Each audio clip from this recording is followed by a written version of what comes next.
Tudo bem, pessoal. Então, a gente vai dar continuidade aqui a alguns exercícios. Este aí é um dos que ficou pendente. Você tem vapor d'água saturado, 255 graus, corre por um tubo, parede fina, diâmetro externo de 20 centímetros. Essa tubulação atravessa um salão grande, 10 metros de comprimento. As paredes estão à mesma temperatura de 25 graus, temperatura do ambiente, né? Foi dado ali o coeficiente de película. Deseja-se pintar a superfície do tubo de maneira que, ao sair do recinto, o vapor no interior do tubo se encontre com apenas 5% de sua massa não condensada. É uma almoxarifado da indústria tem 3 tintas, A, B e C, tem ali as emissividades aproximadas. Sabendo que o calor latente de vaporização nessas condições é 404 quilocalorias por quilograma, pede-se que a gente indique a tinta que vai produzir esse efeito, dado ali que existe uma vazão aproximada de 55,2 kg por hora e pede também energia radiante por unidade de comprimento após essa pintura. Então, o que a gente tem de imediato, falou ali no calor latente, sempre bom lembrar que lá da física 2, se nós temos isso aqui para o calor latente, uma pequena variação temporal também continua sendo verdadeira, né? Já que eu faço incidir dos dois lados ali da minha igualdade. Então, isso aqui é importante por quê? Porque logo no item A, ele coloca ali uma vazão para a gente em quilogramas por hora, né? Então é importante que a gente tenha em mente que esse termo que aparece aqui é exatamente aquele e vai ser bastante útil para a gente nesse ponto, né? Então, já que se deseja ali aquele percentual de 5% de sua massa não condensada, né? Eu posso calcular então esse fluxo de calor como o meu 95%, né? Menos 0,05, multiplica a minha massa, que multiplica o meu L, meu calor latente, 0,95, que multiplica. No lugar do meu Mzinho, eu coloco o meu dmdt, já que eu estou buscando então por uma relação de dq/dt nesse momento. A gente viu que pode fazer isso. Então aqui o meu 55,2, tá? Quilogramas hora. Podemos até botar essa unidade aqui, talvez fique mais fácil para visualizar algumas coisas. Produto pelo nosso calor latente, 404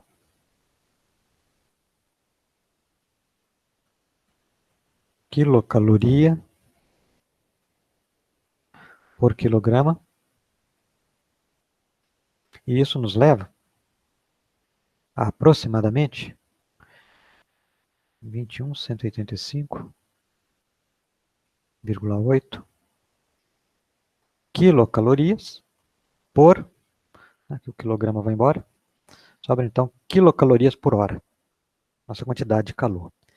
Esta nossa quantidade de calor é exatamente o que a gente tem para ser transferido por convecção e por radiação para o ambiente. Então, anotando, tomando nota, né, disso, cuidado com aquele quilocaloria ali, tem um fator 1000 ali dentro, mas como todos os outros dados ali aparecem esse fator 1000, o cálculo sai automaticamente aqui para a gente, mas é bom ficar atento porque em algumas situações pode aparecer esse quilocaloria e a gente acaba desconsiderando esse fator e em alguns casos aí ele não se anula automaticamente como aqui e a gente teria alguns prejuízos. Então o fato você pode embuti-lo como 10 ao cubo, como fator 1000, multiplicando ali o tempo todo. Esse calor, então, que a gente vai ter como perdido por convecção, mais um calor de radiação. 21.185,8 calor de convecção, 5 vezes a área A área nós não temos, vamos ter que calcular essa área, que multiplica 255 menos 25 mais 4,89. Agora a equação de calor para radiação. Esse é o nosso sigma, lembrando a unidade, está aparecendo ali quilocaloria, não estamos no Sistema Internacional de Unidades. A área aparece novamente, a emissividade. E aqui atenção, na convecção ali, a gente não converteu a nossa temperatura para a temperatura absoluta, porque o fator 273 da conversão acaba sendo anulado, já que isso aqui é uma subtração. Acontece que aqui, embora seja também uma subtração, ela está à quarta potência. Então aqui nós precisamos considerar a conversão. 273, a quarta potência, menos o 25 mais 273, também a quarta potência. E agora a gente precisa encontrar aquela área. A área do nosso tubo, 2πrl, 2 vezes 3,14. Um raio, se o diâmetro era 20, o raio 10 centímetros. No SI, 10 vezes 10 a menos 2. 10 metros por comprimento, isso nos leva a 6,28.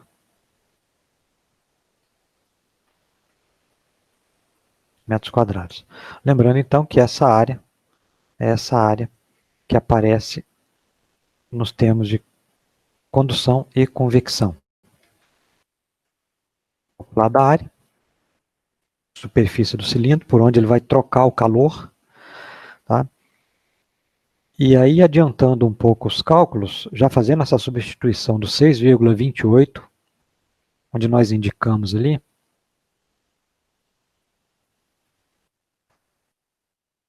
dando um passo adiante no cálculo, a gente encontra 21.185,8 à esquerda da igualdade, isso aproximadamente igual a 21.445,6 vezes a emissividade, ela que estamos procurando. Esse balanço de energia que fizemos ali, considerando apenas aqueles 5% que foi posto no enunciado, é exatamente para a gente chegar nessa emissividade, porque a gente está fazendo o cômputo, né, da soma ali da radiação e da convecção, do calor perdido por radiação de convecção, igual aquele calor primeiro que calculamos, em razão desses 5%, ou melhor, desses 95%, né? Então vamos avançar aqui, e a gente chega numa emissividade igual a 0,65, mais ou menos. O que nos dá, então, como opção dentro do que dispomos no almoxarifado, de tinta C, né? É o que nós temos ali de mais aproximado. Então nós temos algumas aproximações nas nossas contas aqui, tá? Mas chega no valor bastante próximo da tinta C. Claro que na situação real, você tem que ter esses valores, obviamente, das emissividades, e nem sempre você vai achar uma emissividade exata do jeito que você precisa, né? Então o engenheiro tem que trabalhar um pouquinho com alguma margem ali, para ver onde ele consegue mexer para fazer o enquadramento disso. Tá? Mexer em área, se for possível, por exemplo. Tá? O item B, vou fazer de outra cor aqui para diferenciar. Tá? O item B pediu simplesmente a quantidade de calor que foi perdida ali por radiação. Então, como a gente tem um tubo dentro de uma grande sala, um grande galpão, né?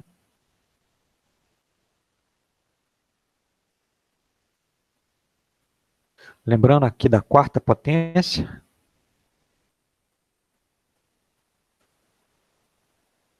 essa quarta potência não pode ser esquecida, né? Isso aqui vai nos levar aos seguintes valores. 4,89 vezes 10 a menos 8 é o valor do sigma, lembrando que não estamos no SI. 6,28, a gente calculou a área agora há pouco, havíamos precisado dela. Conversão das temperaturas, quarta potência, menos 25 mais 273. Aqui que eu sempre lembro a vocês, é uma subtração, mas a gente necessita fazer a conversão para temperatura absoluta, porque tem uma quarta potência ali. Tá? Nesse caso aqui, o cálculo nos levará a 13.940 940 quilocaloria, o fator 1000, está ali dentro do quilo, tá? Por hora. Desde lá de cima a gente está fazendo essa aproximação, trabalhando por hora. Né? Então percebam que é um exercício bastante prático, né? E se você não consegue uma solução, o engenheiro não consegue uma solução segundo o que ele tem de tintas no mercado, próximos a ele ali, ele estuda algumas possibilidades aí para ele melhorar, reduzir ou minimizar trocas de calor, perdas de calor, para enquadrar dentro do que ele tem tinta, né? Ou vai ter que comprar, se isso não for possível, trazer alguma tinta com emissividade mais próxima do que ele precisa de fora. Tá? Lembrando que nessa situação ali a gente também não teve uma perda de calor por condução. Né? O tubo, nessas situações aí, a gente tem geralmente o nosso tubo isolado, tem pequenos espaçadores e sustentadores, né, que sustentam essa tubulação e tem um bom isolamento térmico para você não ter uma troca de calor significativa ali e causar algum dano à sua linha de produção. Né? Agora uma outra situação, onde eu tenho uma lâmpada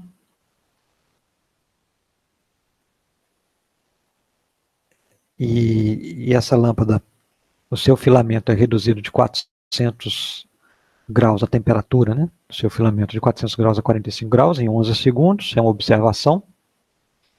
Quando a temperatura do ambiente é de 28 graus. Né? E aí pergunta então qual será o tempo necessário para que ela resfrie até 35 graus. E depois ele pergunta ali no verão, quando eu tenho uma temperatura ambiente de 36 graus, nos mesmos 11 segundos, qual seria a temperatura final dessa lâmpada? Tá. Então, alguns dados adicionais que não estão no enunciado. A gente tem ali o que eu vou chamar de um diâmetro aqui da lâmpada, 10 centímetros. Densidade do vidro, 780, ou melhor, 3.600 quilogramas por metro cúbico. Tem o calor específico, 780 joules, quilograma Kelvin. Tem uma espessurazinha de 0,2 milímetros ali para o filamento. Então, note que esse é um problema onde eu tenho um filamento muito estreito, né, e feito de um material que é bom condutor. Então é natural que o teste de Biot funcione e a gente possa lançar mão do nosso modelo, onde os deltas de temperatura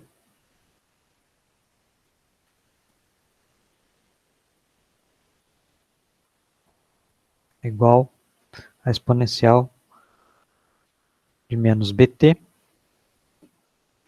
onde eu tenho ali para b parâmetros, como área superficial, como coeficiente de película, como densidade, como calor específico do material e volume. Né? Da razão de área com volume, eu posso tirar ali dimensão crítica.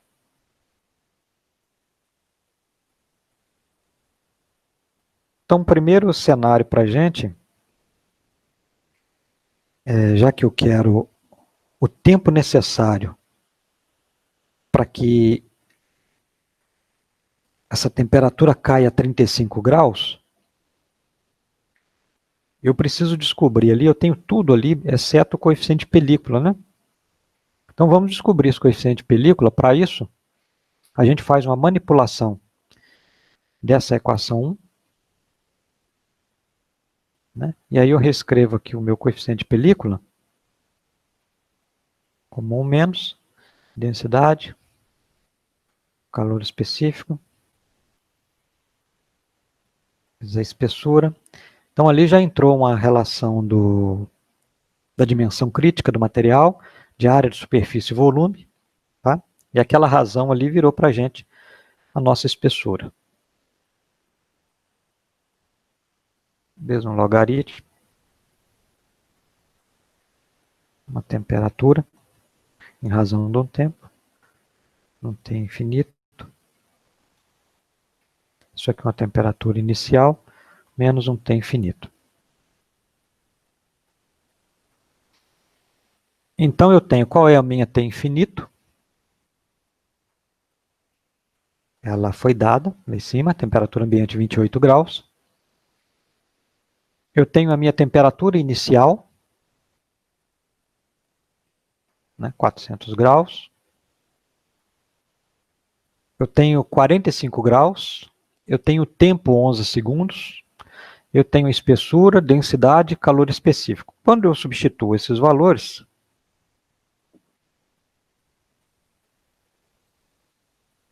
eu encontro o valor de H igual a 114 watt-metro quadrado Kelvin. Então isso aqui foi para a gente achar o H com base em informações que a gente tinha ali de 400 a 45 graus em 11 segundos. Os outros dados, né, isso aqui também foi fornecido, não está no enunciado, mas veio em algum anexo. Tá? Então, se agora eu conheço o meu valor de H, eu posso reaplicar a equação e trabalhar na busca do novo tempo, para ele chegar agora aos 35 graus. Lembrando que é uma estrutura pequena, boa condutora, tá? Então o modelo funciona muito bem. Então, reescrevendo, calor específico, a pressão constante, o Ezinho, espessura, por H, logaritmo, temperatura no dado tempo, T infinito, aqui embaixo o nosso T inicial, menos T infinito. Aqui tinha um negativo, né? 2.600 vezes 780, substituindo os valores dos dados, tá, pessoal? 0,0, 3 zeros aqui, 2, dividido por nosso 114, coeficiente de película que continua atuando. A gente usou os dados experimentais para encontrá-lo ali na primeira etapa. E aqui eu faço 35 menos 28 sobre 400 menos 28. Resolvendo esse cálculo, a gente acha um tempo de 14,1 segundos aproximadamente. Tá? Então está aí usamos o que tínhamos experimentalmente para encontrar o coeficiente de película, porque foi por uma troca convectiva, a gente teve aquela redução de temperatura. A área do nosso elemento muito pequeno, né? Reaplicamos a mesma equação para obter agora quanto tempo ele gastaria para chegar a 35 graus. Né? Ele gastou 11 para chegar a 45, para chegar aos 35.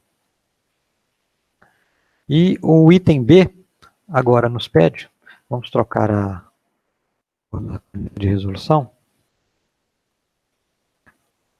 Qual seria a nova temperatura alcançada por esta lâmpadazinha para os mesmos 11 segundos, só que numa situação de verão agora em que a temperatura ambiental, temperatura de equilíbrio, tem infinito, onde a temperatura infinito fosse agora de 36 graus.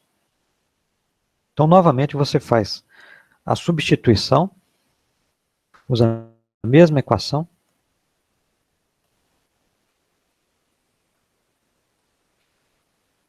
com a temperatura inicial sendo de 400 graus.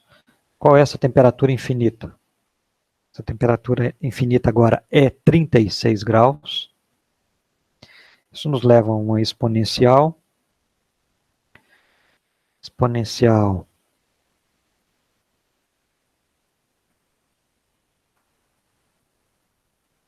de HT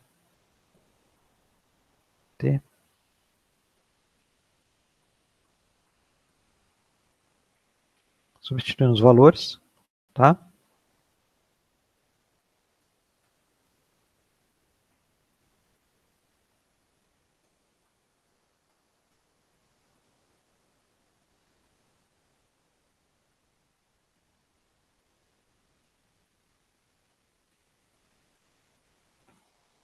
Resolvendo agora, vou buscar informação aqui, temperatura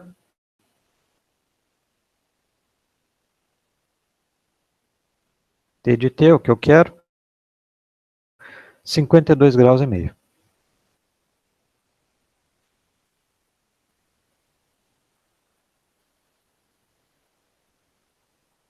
Então, 52 graus e meio é a temperatura que esta lâmpada alcançaria depois de 11 segundos, os mesmos 11 segundos, só que agora no verão, onde a temperatura ambiente seria aí de 36 graus, mais ou menos, né? Então, você tem uma variação da troca de calor por convecção. Esta variação está atrelada ao delta de temperatura, aparece na equação de convecção. E daí a gente tem esse aumento no tempo de equilíbrio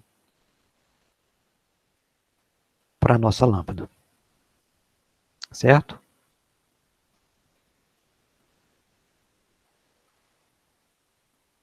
Então, essa primeira é um misto, né, de troca de calor combinado, variações de temperatura ou quantidade de energia no tempo. A gente fez um relacionamento com calor latente. Aqui a gente já fez um uso direto do modelo, porque tínhamos estrutura pequena, com uma condutividade elevada. Isso ajuda no teste de BIO, menor que 0,1, portanto, joga no modelo. E a gente encontrou o que estava sendo pedido para o item A e para o item B. Uma nova situação agora, nós temos barras de aço, aquecidas a 850 graus, e são resfriadas a 95 graus, são resfriadas em água, por convecção, a água está a 40 graus, o coeficiente de película bastante elevado, né? Por isso, inclusive, se usando água. Considerando que a barra tem 50 milímetros de diâmetro e 2 metros de comprimento, qual é o tempo para arrefecer de 850 a 95 graus e qual o calor total trocado. Então, algumas informações que não foram postas aí no enunciado, a gente pode tomar nota aqui. Tem a densidade do material, 7832 quilogramas por metro cúbico. Eu tenho o calor específico, a pressão constante, CP, 434 joules, quilogramas, Kelvin.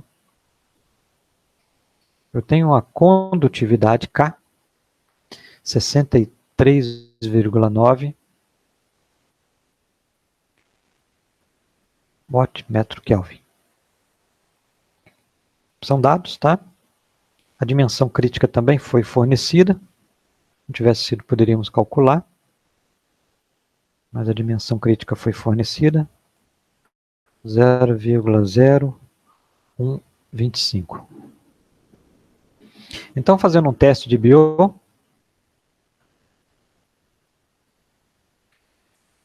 teste de Biot, 450, HL sobre K, é isso? Já vamos substituindo os valores diretamente. 0,125, HL sobre K, 63,9. Isso nos leva a 0,088, que é menor que 0,1. Portanto, nosso modelo está funcionando. Eu posso calcular o Bzinho separadamente. Agora, lá em cima nós fizemos dentro da equação, agora nós vamos fazer de forma separada. A quem prefira.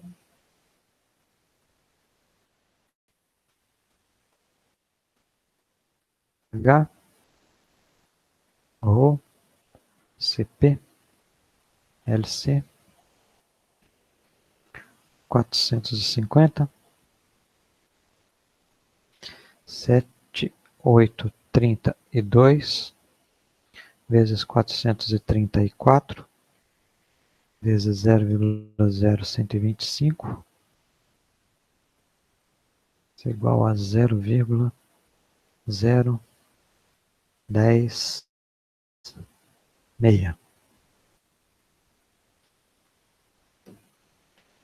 Substituindo agora na nossa equação do modelo e isolando o tempo, ficaremos com T infinito, sempre lembrando, é a nossa temperatura de equilíbrio do meio, o TI é a nossa temperatura inicial,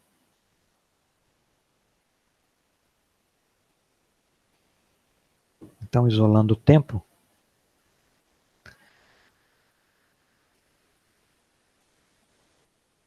a álgebra, façam como achar mais fácil.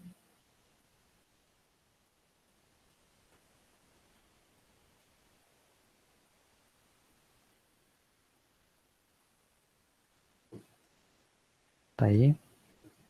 Isso nos leva a um tempo de 254 segundos. 254 segundos, 4,2, 4,23 minutos, mais ou menos. Né? Mais ou menos 4 minutos, a gente tem a refrigeração daquelas barrinhas ali. O calor a gente vai calcular pelo nosso calor sensível, MC ΔT, conhecido.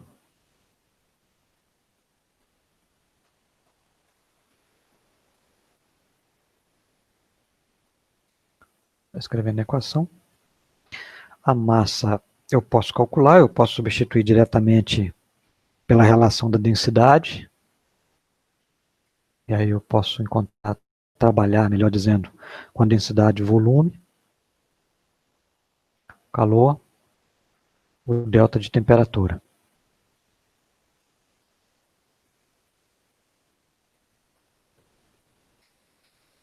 Isso vai me levar, substituindo os valores aqui, o diâmetro ao quadrado sobre 4, o L, o ρ, CP. Ali apareceram o diâmetro, apareceu diâmetro e comprimento ali por causa do volume, né? Aqui em cima eu tenho 850 menos 95. Tá? Fazendo essa conta aí, um número um pouco grande, ele já está abreviado aqui. 10,1, aqui um fator de multiplicação, megajoules. A unidade já no sistema internacional. Já que a gente vinha fazendo toda a substituição ao longo do caminho ali, os dados foram no SI, né? Então, estão aí os dois itens pedidos. A quantidade de calor total, você tem ali uma energia elevada, né? 10,1 megajoules. E o tempo para ver a queda de temperatura de 850 graus a 95 graus, considerando ali essas barrinhas, então, de 50 milímetros de diâmetro, 2 metros de comprimento. Né? Mais ou menos 4 minutos e pouquinho para a gente fazer essa refrigeração. Então, percebam que o teste de Biot ficava difícil, né, pelo tamanho, pelas dimensões da barra ali, você imaginar que o modelo pudesse ser aplicado. Jogou no teste de Biot, fez o cálculo e chegamos num valor que nos levava ao modelo. O que foi bastante determinístico para a gente ali parece ter sido a dimensão crítica. Né? Você tem um comprimento razoavelmente grande, né? Um diâmetro pequeno em relação a esse comprimento, enfim, né? E você tinha uma condutividade alta para o seu material. Né? Então, quando você pesa esse pacote, principalmente a relação da convecção, do coeficiente de convecção com o coeficiente de condução, né? Aí é que o número de Biot acaba te indicando se o modelo é um modelo bacana, favorável ou não, né? Então, no caso da lâmpada, era mais fácil você imaginar, se você conhece o tamanho ali, a dimensão de um filamento de lâmpada, um material condutor. Tá? Então, objetos muito pequenos, com boa condutividade térmica, vai cair no modelo variavelmente. Quando você tem umas dimensões um pouco maiores, como essa aqui, você não consegue precisar isso apenas olhando, lendo, imaginando a questão, aí é melhor você fazer o teste diretamente e comparar com 0,1. Né? E aí você teve, nesse caso ali, a gente pode aplicá-lo sem problema nenhum. Tá? Então, 3 exercíciozinhos aqui. É sempre o mesmo caminho, vocês percebem, né? Faz o teste de Biot. Se ele não é possível aqui, se ele fere o teste de Biot, a gente vai lá pelas soluções analíticas, pelas cartas de Heisler, a gente segue outro caminho. Quando é possível, a gente fica por aqui mesmo e usa esse próprio modelo. Tá? Sai com boa precisão. E aí existe um outro aqui, mas esse eu nem coloquei o enunciado. Vamos aumentar a lousa. Seria um quarto exercício, tá?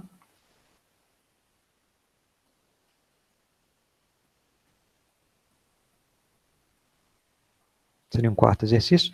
Eu tenho pequenas esferas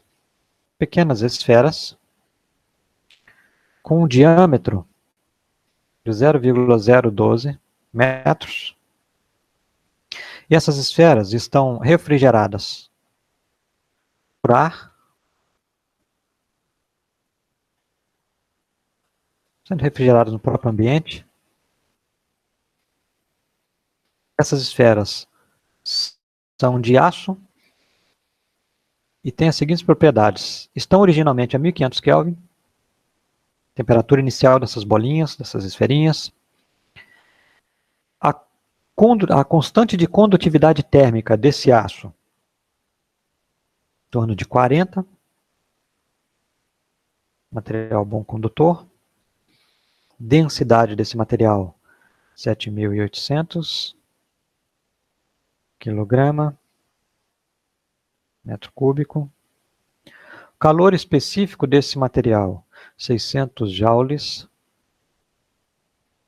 por quilograma Kelvin. A temperatura infinita já foi dada como unidade absoluta, 325 Kelvin. Coeficiente de película, 20 W metro quadrado Kelvin. Foi dado que a dimensão crítica é igual ao raio dividido por 3. Isso sai, como vimos lá, daquela razão, né, entre área e volume da nossa geometria. Então, nesse caso, fazendo um teste de Biot,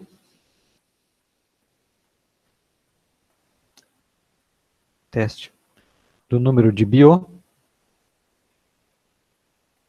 HLC sobre K, mas a gente já espera a aplicação do modelo, não é isso? Por quê? Porque a esfera é muito pequenininha e é de um material condutor, né?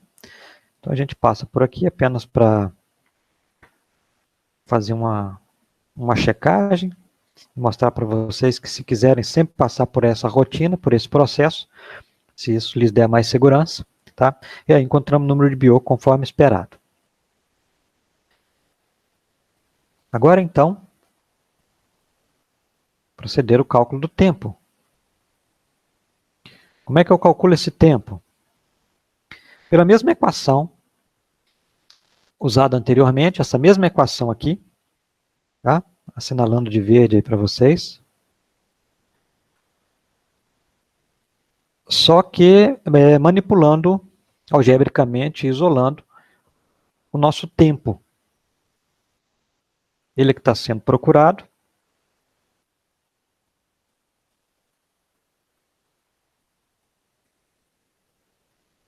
Subir um pouco mais a lousa.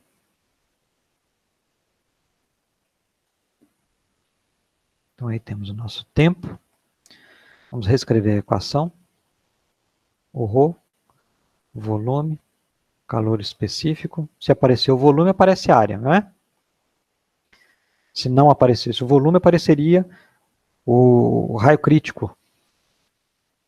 Essa razão aí está ligada à dimensão crítica, ao LC, que a gente acabou de escrever aqui em cima.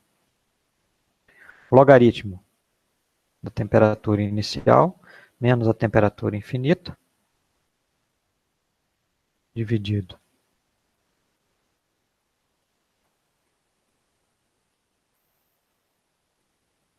pela nossa temperatura, menos T infinito.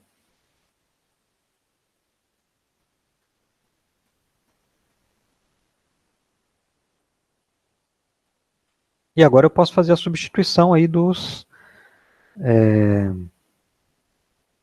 parâmetros, né, pessoal? Lembrando, se precisar, a área de uma esferinha ali, πr ao quadrado. Então, cada um faz essa conta aí da forma que achar melhor, né? Calcula o volume, calcula a área, faz a razão entre eles. Não trabalha com volume ou área nessa equação, já usa diretamente a dimensão crítica fornecida. Tá? Então, são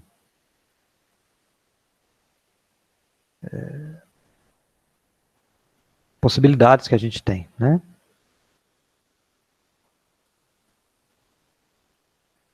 E aí você substituindo então os valores. Deixa eu voltar um pouquinho mais aqui, ver que informações eu tenho. Eu tinha lá uma temperatura inicial de 1500.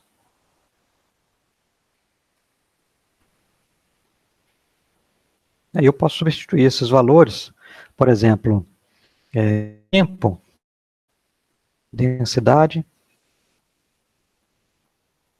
Se eu trabalhar com volume aqui, mas lembrando, volume 4/3 de PR ao cubo, pensando no volume de uma esfera, mas do diâmetro, então, se você lembrar que o diâmetro é 2 vezes o raio, então se você quiser reescrever a equação do volume de uma esfera, tá? Estou dando possibilidades ali para vocês, tá? Em alguns casos isso acaba confundindo um pouco, mas olhem para a etapa anterior, né, que tínhamos ali, densidade, volume, calor específico. Continua ali, densidade, volume, entre parênteses, calor específico. Volume de quem? Da esfera, a geometria que temos lá em cima, aquela esferinha. Né? Volume de uma esfera, 4/3 PR ao cubo, a área de uma esfera, PR ao quadrado, né?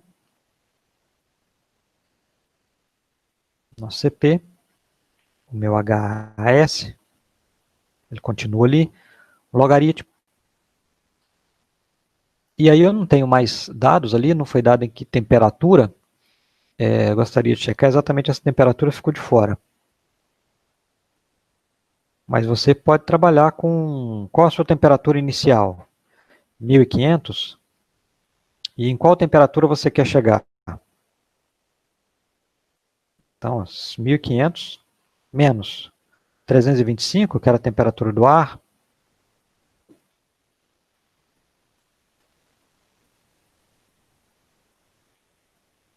E qual era a temperatura que gostaríamos de chegar lá? 1200? Quanto tempo vai levar para isso acontecer? Basta substituir os valores ali em cima, nessa equação agora, e você encontra então o seu tempo. Tá? O seu tempo, naturalmente, ele aparecerá aqui no Sistema Internacional de Unidades, em segundo. Tá? Então a gente pode trabalhar. Ali, aqui tem um erro, né, pessoal? Aqui é um T de T, aqui é um TI, e aqui é um T de T. Né? Então, todos os problemas muito parecidos. Tá? Faça o teste de BO, manipula a equação, substitui os valores e a gente acha diretamente esses tempos. Faça uma pequena reflexão, peço sempre que vocês façam uma reflexão aí, é razoável esse tempo, é um tempo muito grande, é um tempo muito pequeno. Né? Por que essas barras de aço aqui, por exemplo, foram refrigeradas na água? Poxa, se elas estavam aí a quase 1000 graus, estavam inicialmente a 850 graus, pensando no ponto de vista da indústria que está fabricando essas barras, um processo que seja mais rápido pode ser mais interessante, né? Desde que o material não, desde que esse choque térmico ali, esse banho nessa água a 40 graus não induza tensões e fissuras na barra, que aí é indesejado e porque poderia fragilizar o que viesse a ser desenvolvido com essas barras.